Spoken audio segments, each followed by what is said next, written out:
22 و27 النرفز اللي على مساحه هذه الله يسلمك اول واحده دقيقه 22. هاي 22. هذه وش فيها يا شباب؟ هاي حاله بلنتي لصالح ضربه جزاء. اوكي بلنتي ليوسف مساكني نشوفها.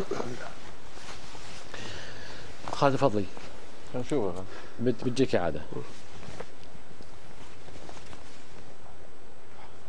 بلنتي ولا مش بلنتي؟ واضحه خالد. واضحه ايش؟ ضربه جزاء. ضربه جزاء مبارك غانم.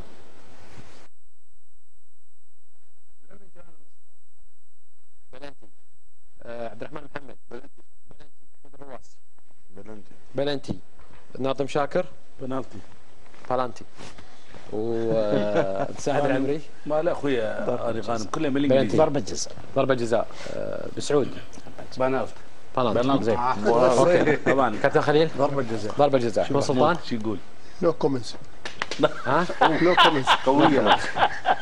يا مايد الخليفي. خالد ليش تنعاد اللقطه؟ تنعاد اللقطه. محمود وشو؟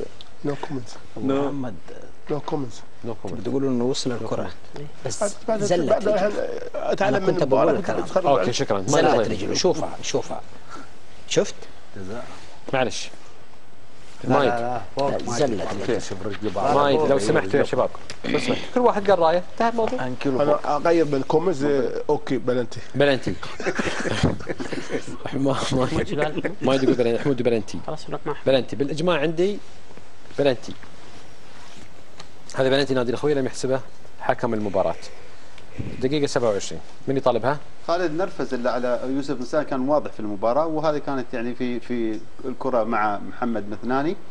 وانا اعتقد اني لو الحكم شاف هذه اللقطه كان ممكن يطرد في هذه الكره. بالاضافه بعد ذلك صار كلام بينه وبين محمد موسى، في شيء غير طبيعي في نادي الاخويه بين اللاعبين، يعني من المباراه اللي طافت لنهايه المباراه. انا اعتقد